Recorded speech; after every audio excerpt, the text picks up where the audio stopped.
감사합니다. 우리가 꿈꾸는 교회. 여러분들 교회 이렇게 출석하시면서 마음속에 그런 꿈들이 다 있으시죠? 나는 우리 교회가 이런 교회가 됐으면 좋겠다. 이런 마음들이 있잖아요. 그죠? 없으세요? 네. 사실 이제 우리가 꿈꾼다라고 얘기를 할 때는 그런 교회가 됐으면 좋겠다. 이런 마음과 함께 내가 그런 교회가 되도록 나를 드리고 헌신하겠다. 이런 두 가지 의미가 있다라고 생각이 들어요. 사실 우리가 교회를 선택할 때는 어떤 질문을 하게 되냐면은 내가 이 교회를 출석하면은 이 교회는 나를 위해서 무엇을 해줄까? 이 교회가 나에게 어떤 도움이 될까? 유익이 될까? 이런 부분들을 아마 이렇게 머리에 떠오르게 되는 것 같아요. 그렇습니까? 안 그렇습니까? 예. 근데 이제 일단 교회를 출석하면서 이제 교회의 교인이 되면은 그 다음에는 질문이 어떻게 되겠어요? 질문이 바뀌어야 되겠죠? 왜냐하면 이제 내가 이 교회거든. 내가 이 교회 한 구성원이기 때문에 정말 교회로부터 내가 무언가 어떤 것을 누리기를 원하고 어떤 유익을 얻기를 원한다라 그러면은 그것은 누가 할 수 있는 일입니까? 내가 하는 일이에요, 내가. 왜냐하면 교회가 하는 일이니까. 그런 의미에서 교회를 출석한 다음에는 질문이 어떻게 바뀌어야 되냐면은 교회가 나를 위해서 무엇을 해줄까가 아니라 내가 교회를 위해서 무엇을 드릴 것인가. 이렇게 질문이 바뀌어야 된다라는 겁니다. 사실 우리는 모두 교회를 통해서 하나님을 존귀케 하고 또 하나님께서 주시는 그런 은혜들을 누리며 살아가길 원하잖아요. 그죠? 그런데 그런 교회는 누가 만드냐면은 내가 만들어가는 거예요. 내가. 그런 의미에서 우리가 교회 생활하면서 이렇게 좀 마음에 꼭 두고 이제 기도하고 생각해야 될 것이 교회를 어떻게 하는 거예요? 교회 되게 하는 일이 우리에게 있어서 가장 중요한 일이라는 겁니다.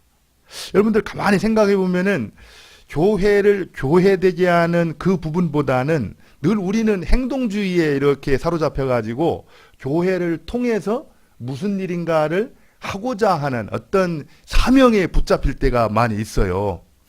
안 그렇습니까? 예. 근데 우리가 보통 사명을 이렇게 마차에 비유를 한다면은 사명은 마차라고 볼 수가 있습니다. 그리고 그 마차는 누가 끌고 갑니까? 말이 끌고 가잖아요. 그죠? 그래서 교회에 하나님이 주신 사명이 마차라고 한다면은 그 마차를 끌고 가는 말은 뭐예요? 교회인 거예요. 교회. 그렇기 때문에 우리가 교회를 건강하게 세우는 것, 교회를 교회되게 할 때만 하나님께서 우리에게 부탁하신 교회의 사명을 어떨 수 있어요? 감당해낼 수가 있다라는 겁니다. 그러고 보면은요, 다시 원점으로 이렇게 들어와서 내가 누구인가가 더 중요하다라는 겁니다. 교회를 구성하고 있는 내가 누구인가. 그래서 사실은 우리가 오늘 교회를 교회되게 하라 이런 제목으로 말씀을 나누는데 정말 교회다운 교회. 그랬으면 좋겠죠? 그런데 그 교회다운 교회는 누가 세우냐면은 성도다운 성도가 세우는 거예요. 그러고 보면은 결론적으로 이렇게 돌아와서 내가 누구이며 내가 어떤 사람이 될 것인가. 이것이 우리 신앙생활에 있어서 가장 근본적인 거라는 거죠. 이 시간에는 한번 그런 부분들을 돌아봤으면 좋겠어요. 우리가 하나님이 기뻐하는 교회다운 그런 교회를 세워가기를 원하는데 정말 교회다운 교회는 어떤 교회인가? 또 그런 교회를 세우기 위해서 이곳에 있는 내가 할 수 있는 것, 또 해야 하는 것들은 어떤 것인가? 이런 것들을 들으면서 하나님 앞에 아름다운 헌신을 드릴 수 있는 그런 시간이 되기를 바랍니다. 이제 오늘 이제 말씀을 보면은요, 이 본문 32절부터 37절의 말씀은 교회다운 교회의 모습을 가장 잘 표현한 그런 본문입니다. 그래서 이 본문을 보면서 하나님께서 원래 의도하셨던 교회의 모습은 이런 모습이 아닌가 보다. 이런 것들을 우리가 깨닫게 되는 거죠. 똑같은 본문이 이제 우리가 앞에서 봤던 사도행전 2장 44절 45절 이후에도 쭉 나오고 있거든요. 그런데 그런 모습을 보면서 우리가 한 가지 질문을 던질 수 있는 것은 그런 교회다운 교회는 어떻게 세워질 수가 있었을까? 그런 교회가 세워지기 위해서 필요한 것이 무엇일까? 이런 것들을 한번 우리가 질문을 할 필요가 있습니다. 그걸 알아야 그거를 달라고 우리가 어떻게 할 수 있겠어요? 기도할 수 있잖아요. 그죠? 그래서 교회다운 교회가 세워지기 위해서 필요한 게 뭡니까? 뭔 것 같아요? 뭐 답이 나왔어요? 네. 사실 오늘 그 32절부터 36절은 아름다운 교회 공동체를 이렇게 묘사해 주고 있는데, 그런 공동체가 나타나기 바로 전 31절의 이제 내용이 중요한 거예요. 그런 공동체는 31절의 역사를 통해서 태어나게 된 겁니다. 그럼 31절을 한번 볼까요? 31절에 보면은 사도들이 빌기를 다음에 모인 곳이 진동하더니 무리가 다 뭐라고 했습니까? 성령이 충만하여, 이렇게 말하고 있습니다. 담대히 하나님의 말씀을 전하니라. 결국에는요, 교회다운 교회는 누구로부터 출발하냐면은 성령의 도우심으로부터 출발한다라는 겁니다. 왜 그러냐면은 원래 교회는 성령을 통해서 탄생하고 성령께서 교회에 생명력을 불어 넣어주시는 가운데 자라가고 성령의 인도를 받아서 교회가 사명을 감당하게 된다는 겁니다. 그렇기 때문에 교회가 교회 되게 하는 데 있어서 가장 중요한 것은 뭐예요? 성령의 도우심인 거예요. 성령의 인도하심과 성령의 도우심이 없이는 교회가 될 수가 없는 겁니다. 그러면 우리가 정말 교회를 교회되게 하기 위해서 무슨 일을 할까? 이렇게 생각할 때 첫 번째로 해야 될 일은 뭐겠습니까? 성령 충만을 위해서 구하는 겁니다. 사실 우리가 늘 얘기하죠. 기도만 하냐 이렇게 얘기하는데 그게 아니에요. 사실은 그 기도가 결국에 우리의 행동을 낳게 된다라는 겁니다. 그런 의미에서 드려져야 될 기도가 온전히 드려질 때 교회는 건강하게 세워질 수가 있다라는 거예요. 여러분들 지금까지 교회를 교회되게 하는 그 일을 위해서 기도를 얼마만큼 하셨는지는 모르겠지만 정말 우리 교회가 교회다운 교회가 되기를 원합니다. 그러기 위해서 성령으로 우리를 충만케 해주십시오. 그래서 우리 교회가 성령의 인도를 받고 성령의 가르치심에 순종해서 살게 하여 주옵소서. 이렇게 날마다 기도를 드릴 때 틀림없이 성령께서 그 기도를 기뻐하시고 응답하셔서 우리 교회를 교회되게 하시리라고 믿습니다. 네. 또 한 가지, 또 우리가 이 교회를 교회되기 위해서 뭐가 필요할 것 같아요? 답도 나왔죠? 예, 안 나왔어요? 어떤 일이 필요할 것 같습니까? 예, 거기 보면은 그 32절에 믿는 무리가, 이 믿는 무리는 사실은 그리스도인 공동체를 얘기하는 겁니다. 믿는 무리가 어떻게 했다고요? 한 마음과 한 뜻이 되어, 이렇게 말하고 있거든요. 한 마음과 한 뜻이 되었다, 이렇게 말하고 있어요. 사실 여러분들 구약 성경을 보면은 마음이라는 단어와 뜻이라는 단어는 한 쌍입니다. 그래서 항상 마음과 뜻이 하나가 되었다, 이 얘기는 사실 마음과 뜻이 의미하는 것, 여러분들이 성경을 읽을 때 어떤 단어를 정확하게 이해를 해야 그 말씀이 무엇을 가리키고 있는가, 무엇을 의미하는가를 이해할 수 있거든요. 마음이라는 거, 여기서 마음과 뜻이라는 것은 뭘 말하냐면은 어떤 사람이 자기가 행동으로고 어떤 선택을 할 때 그것을 결정해주는 결정적인 그 마음의 중심, 한 사람 인격의 중심을 얘기할 때 마음과 뜻이다, 이렇게 얘기를 하고 있습니다. 여러분들의 마음이 어떻다, 그 얘기는요, 내가 어떤 사람이다, 이렇게 말하는 거 똑같다라는 거예요. 왜냐하면 마음이라는 것, 마음과 뜻이라는 것은 그 사람의 중심이, 인격이 그러하다라는 거기 때문에. 그런 의미에서 마음과 뜻이 하나가 되었다, 이 얘기는요, 어땠다는 겁니까? 온전히 우리가 하나가 되었다, 이렇게 말하고 있다라는 거예요. 이 얘기는 구약 성경에서 하나님께서 이렇게 말씀해 주셨던 유대 공동체, 이스라엘 하나님 백성의 온전한 공동체가 이루어졌다, 이렇게 말하는 거라는 겁니다.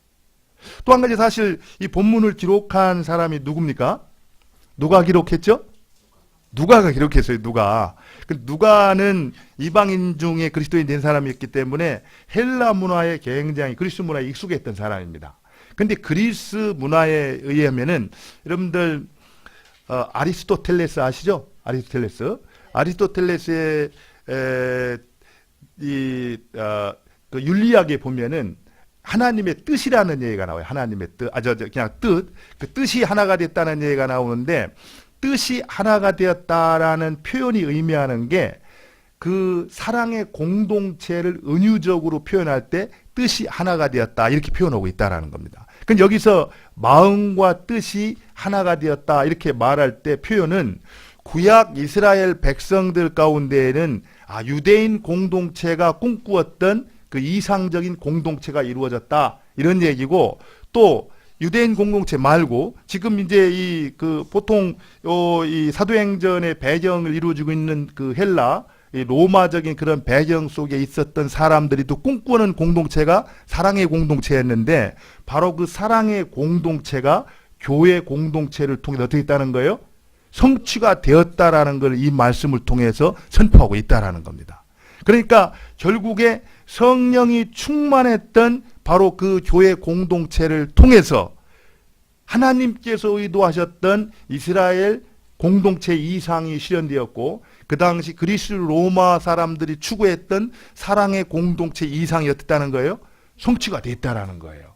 이런 것을 오늘 이제 한 마음과 한 뜻이 되었다 이렇게 표현을 하고 있는 겁니다. 결국에 우리가 정말 주님이 기뻐하시는 교회다운 교회, 그런 교회다운 교회를 세우기 위해서 첫 번째 필요한 것이 있는데, 그건 뭐라는 거예요?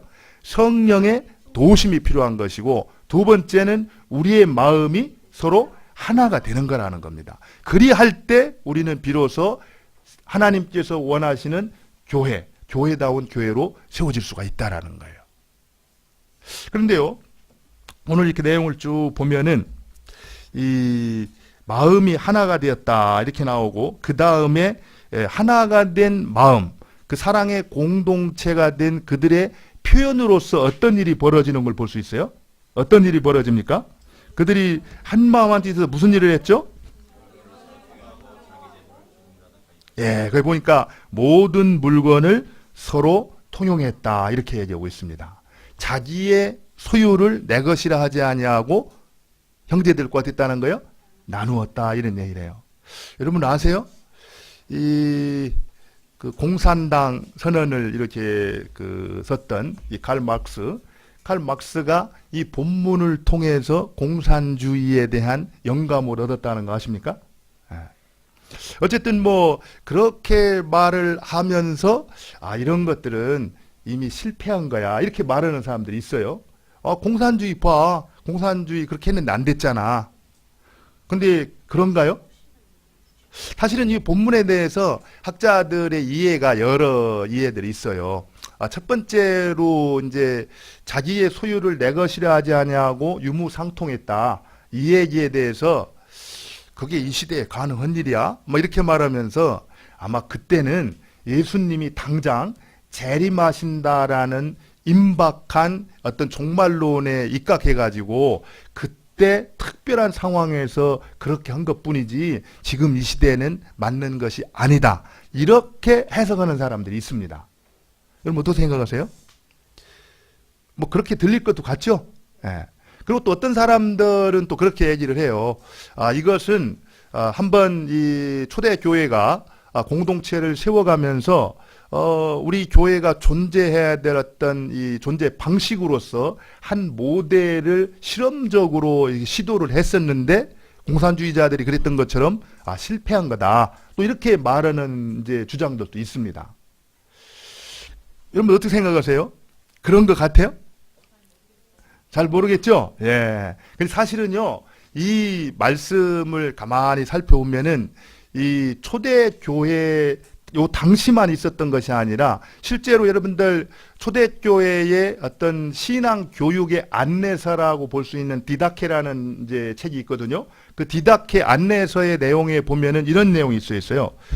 제가 그 디다케에서 말하고 있는 것을 좀 불러드릴게요. 이것은 모든 것을 형제와 나누라. 이것은 사적인 소유물이다라고 말하지 말라. 만일 내가 영원히 지속될 것을 나눈다면 너는 마땅히 오래 지속되지 못할 것들도 그만큼 더욱더 나눌 것이다. 그러니까 결국에 2세기, 이미 초대교회를 지나서 2세기를 지나는 교부 시대에도 이런 가르침들이 교회 안에서 계속 있었다는 겁니다. 그 다음에요, 3세기에 가서 이 교부 터툴리니아수가 뭐라고 이렇게 말하고 있어요. 한 마음과 한 뜻으로 공유하는 우리의 소유에, 우리는 소유에 있어서 공동체에 대해 일말의 걱정도 하지 않는다. 왜냐하면 우리 안에 그러한 공동체가 이미 형성되어 있기 때문에 소유를 나누는 것이 일상화된 그런 공동체가 있기 때문에 걱정하지를 않는다. 이렇게 말하고 있다는 겁니다. 사실 그리고 그 초대교회뿐만 아니라 그 뒤에 자료들을 쭉 보게 되면은 공동체 안에서, 기독교 공동체 안에서 자기 소유를 내 것이라 하지 아니하고 그 나누었던 그런 전통들이 꾸준히 이렇게 내려오는 것들을 볼 수가 있습니다. 그런데요, 왜 지금 이것이 힘들게 됐는가? 왜 이것이 우리의 눈에 보이도록 그렇게 이런 모습을 볼 수가 이렇게 없게 되었는가? 그걸 하나 알아야 된다는 겁니다. 우리가 알아야 될 것은 이 일이 공동체 안에서 자기의 것을 자기의 것이라고 주장하지 아니하고 유무상통했던 그 아름다운 교제가 이제 우리가 눈으로 이렇게 그 보기 그렇게 어렵게 된 것은 뭐 때문에 그런 것 같아요? 사실은 오늘 본문 시작할 때 제가 말씀드렸잖아요. 이런 공동체가 어떻게 해서 가능했다고 했습니까?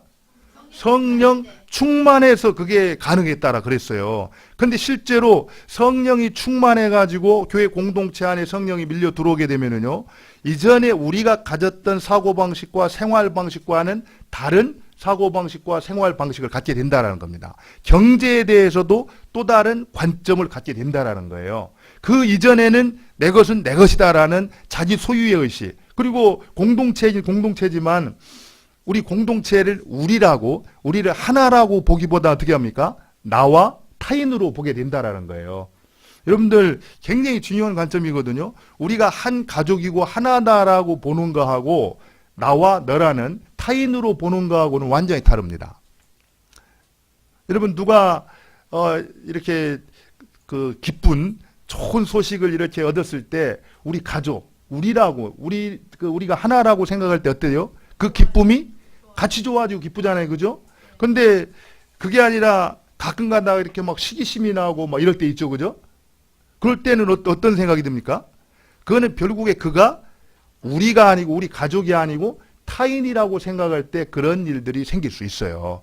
그러니까 우리가 이 성령으로 충만받게 됐을 때 우리의 생각과 어떤 생활 방식의 변화가 일어나게 되는데 바로 그 가운데 경제, 나와 물질과의 관계에 있어도 다른 관점이 생기게 된다라는 겁니다. 초대교회에서 지금 오늘 이 사도행전 오늘 왔던 32절로 37절에 있는 내용에서는 그들이 바로 성령에 충만하여서 성령께서 가르쳐 주는 대로 그 물질과 소유에 대한 관점을 갖게 됐다라는 거예요. 그런데 이제 우리가 살아가면서 어떻게 되는 겁니까? 이제 성령의 충만함을 받지 않다 보니까 세상 사람들이 갖고 있는 그런 관점으로 우리도 그 물질을 보게 된다라는 거죠. 그러니까 내 것은 내 것이고 내 것은 내 것이다. 이런 관점을 갖다 보니까 내 것을 나누는 것이 어떻습니까? 아깝잖아요. 그죠? 그래서 그런 부분들이 교회 안에서도 쉽지 않은 일들이 됐다라는 거예요. 사실 이 부분은 우리가 한번 깊이 생각해 봐야 될 일입니다. 우리 1차적으로는 교회 안에서 정말 누구는 그렇게 힘들고 가난한데 나는 그렇게 부를 계속해서 이렇게 축적해 간다. 사실은 이 교부들이 그런 얘기를 합니다. 같은 공동체 안에서 한 사람은 너무너무 가난하고 힘든데 한 사람이 자기의 부를 계속해서 축적해 간다라는 것은 그 사람이 발견할 수 있는 가장 명백한 죄의 증거다. 이렇게 말하고 있는 거예요. 그런데 지금 이 자본주의 사회에서 우리가 살아가는 그런 사회에서는 어떻게 생각합니까? 그런 것에 대해서 별로 그렇게 죄책감을 느끼거나 그러진 않죠. 하나님이 나를 축복하셔갖고 내가 이렇게 잘 산다 생각을 이제 하고, 거기에 조금 양심에 조금 이렇게 가책이 안 될 만큼 좀 헌금하고 이래서 적당히 내가 좋은 그리스도인이 이렇게 살아가는 그런 삶을 살게 되는데, 실제로는 그렇지가 않다라는 겁니다. 근데 오늘 이제 이 말씀 가운데 실제로 이 초대교회 그 성도들이 성령이 충만함을 받아가지고 이제 자기의 소유를 서로 통용하는 일들이 있었습니다. 그리고 난 다음에 어떤 일이 있었는가를 주목할 필요가 있는데요. 여러분들 33절을 보니까 사도들이 서로 유무상통하는 가운데 어떤 일이 벌어지죠?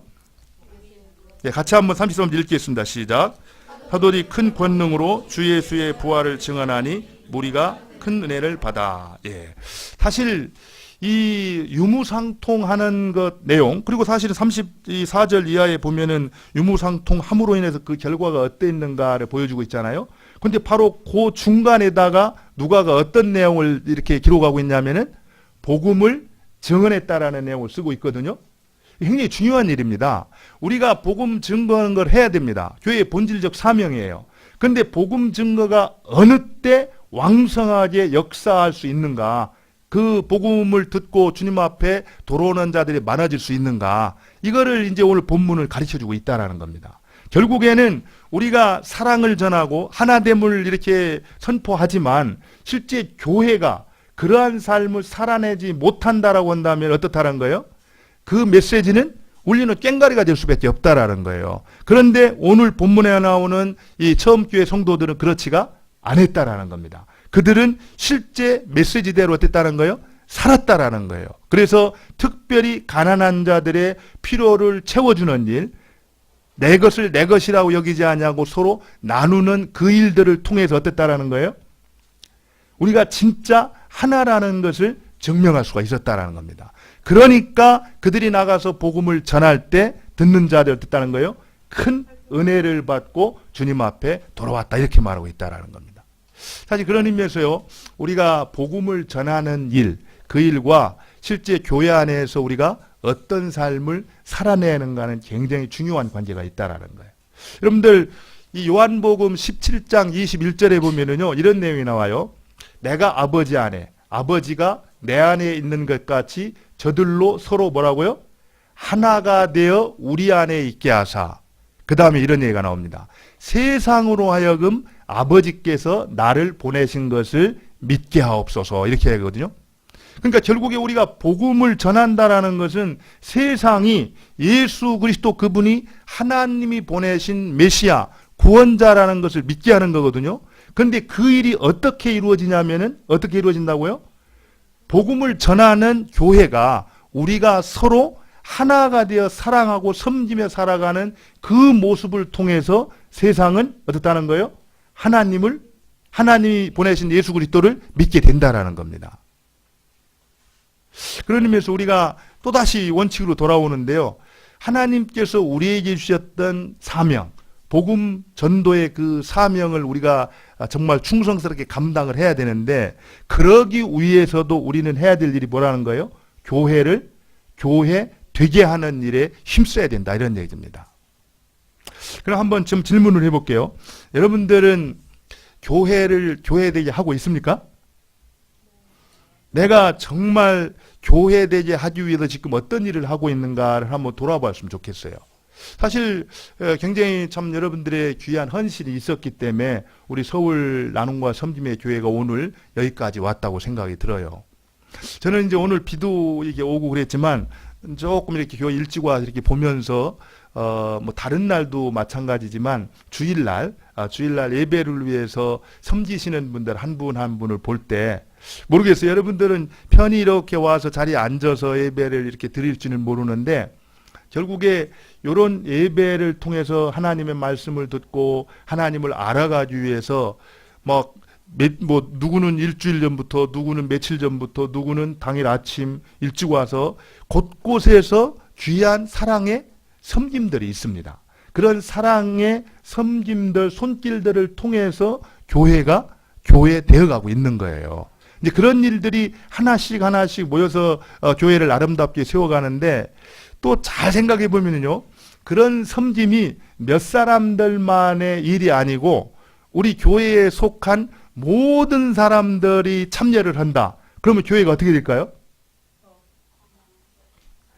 설교 계속 듣고 싶으세요?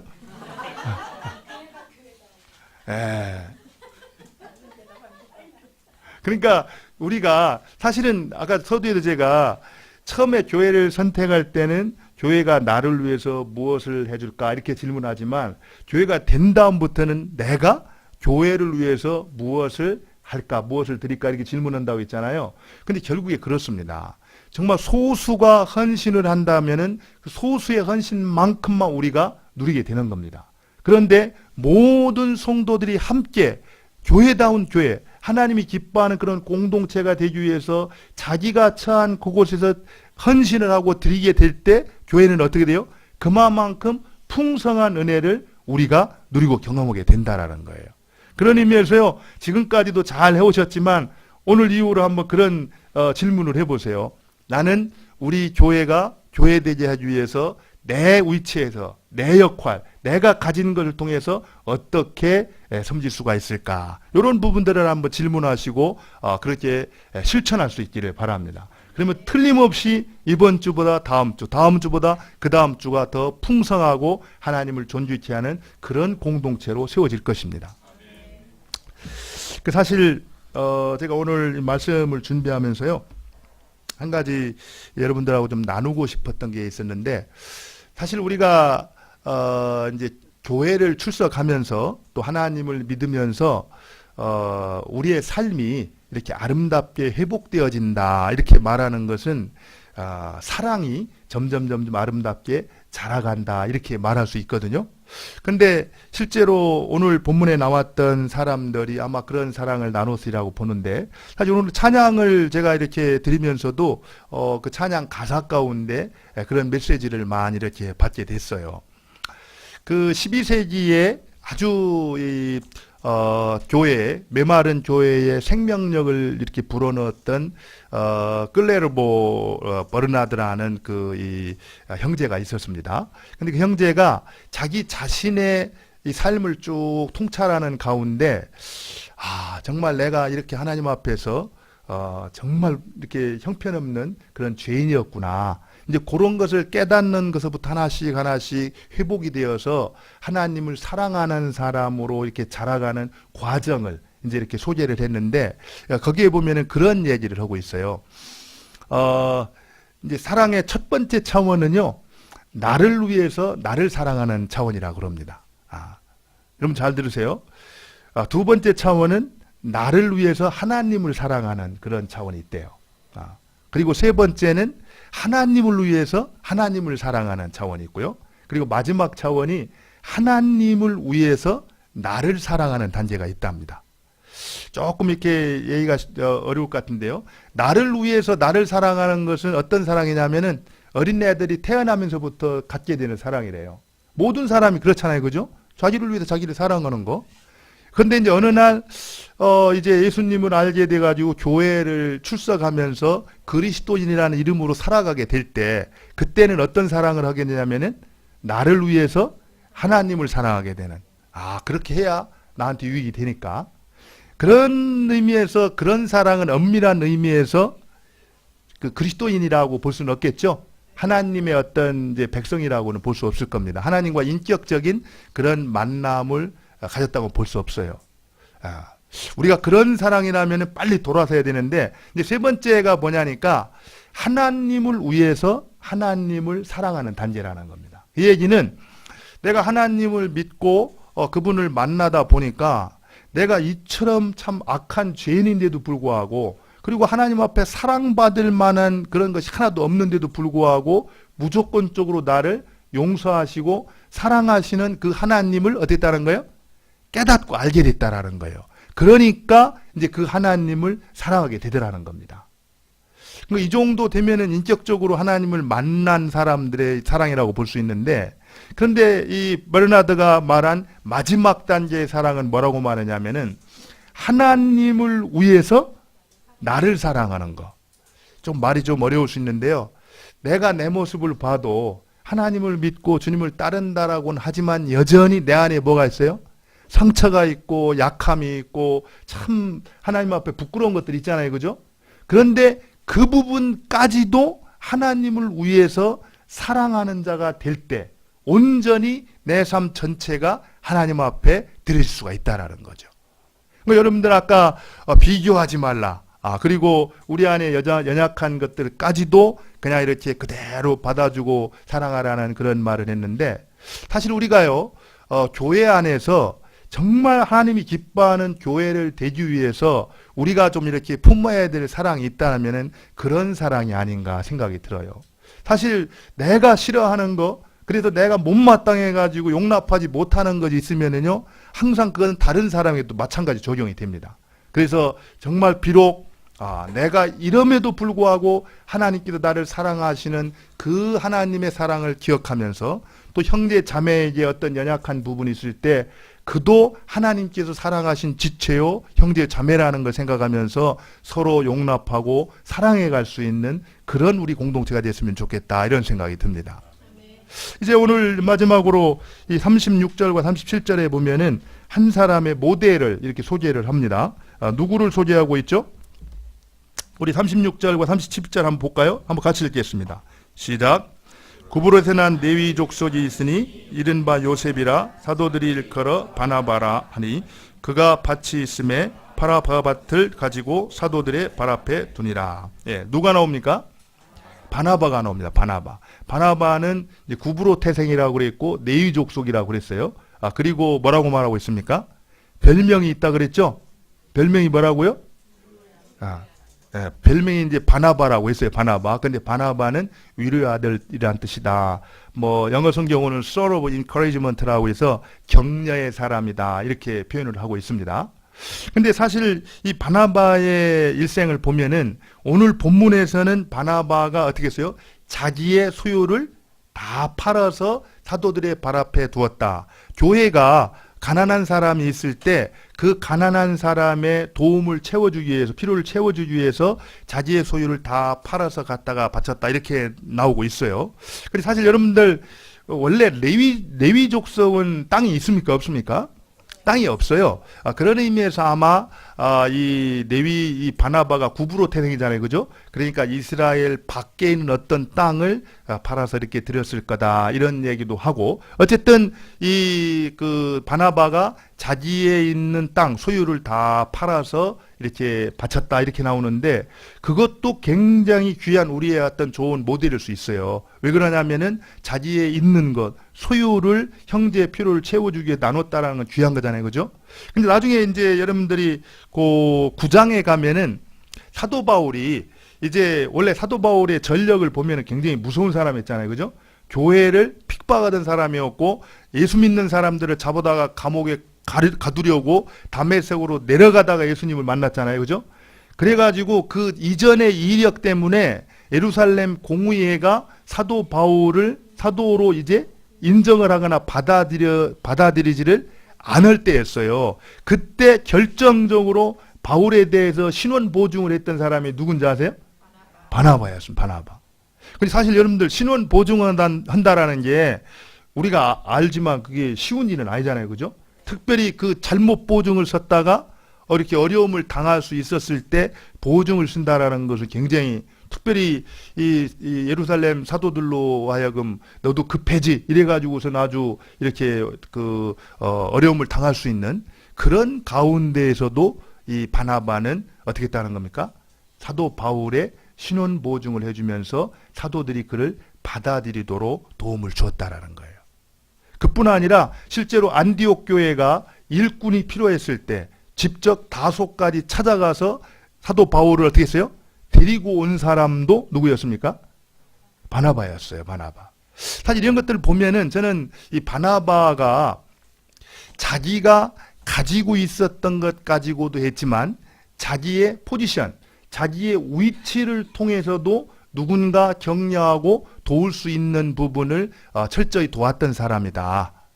그 얘기를 이렇게 쭉 묵상하는 가운데 어떻게 바나바는 그러한 삶을 살아낼 수가 있었을까?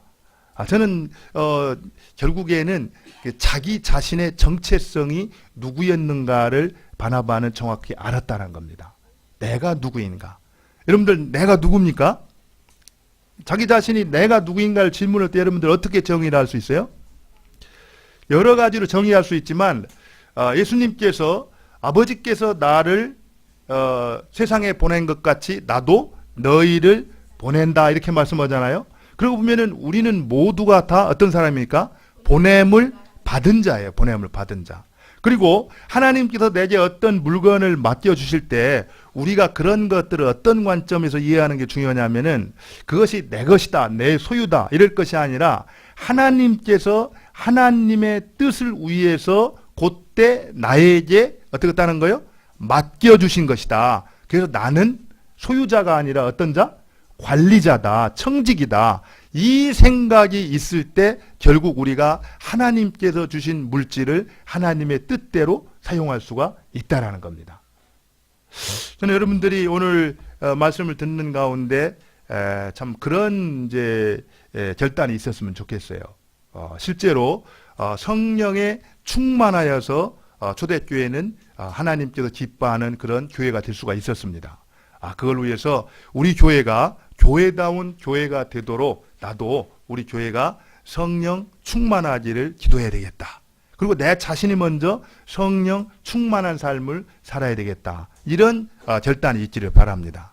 그리고 초대교회 성도들이 성령 충만 받았을 때 한마음 한뜻이 됐다고 그랬거든요. 한마음 한뜻이 되어서 그 한마음 한뜻, 그 사랑을 표현하는 방식이 뭐였습니까? 자기들이 가지고 있는 소유를 가난한 자들과 함께 나누었다라 그랬어요.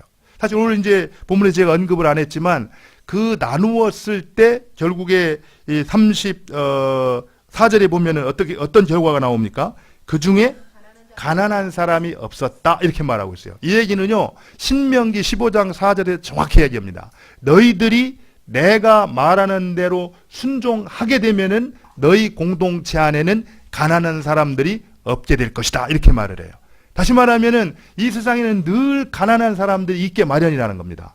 그럼에도 불구하고 하나님의 말씀에 순종해 살아가는 그 공동체 안에는 뭐가 없다라는 거예요? 가난한 자가 없게 될 것이다. 하나님의 뜻이 이루어질 것이다. 이렇게 격려해 주는 걸 볼 수 있습니다. 그런 의미에서 우리가 사랑의 나눔을 통해서 우리에게 있는 연약한 자들을 든든하게 세워갈 수 있고 가난이 없는 그런 공동체를 만들어갈 수 있기를 바랍니다. 그래야 할 때 그런 우리 교회를 통해서 선포되는 그 메시지를 통해서 이웃들이 주님 앞에 돌아올 것입니다. 그와 같은 은혜가 우리 모두에 있기를 바랍니다. 같이 한번 기도하겠습니다. 오늘 말씀을 생각하면서 기도하죠. 하나님, 우리 교회가 정말 교회다운 교회가 되기를 원합니다.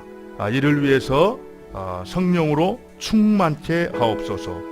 그리고 내가 참 하나님께서 이 세상에 보낸 보냄을 받은 자라는 인식을 갖고 지금 이곳에서 나의 소유와 나의 위치와 나의 모든 것을 사용해서 하나님의 뜻을 이루는 그런 인생을 살게 하여 주옵소서. 사랑의 나눔의 실천을 살게 하여 주옵소서. 우리 같이 말씀을 생각하면서 기도하겠습니다. 기도합니다.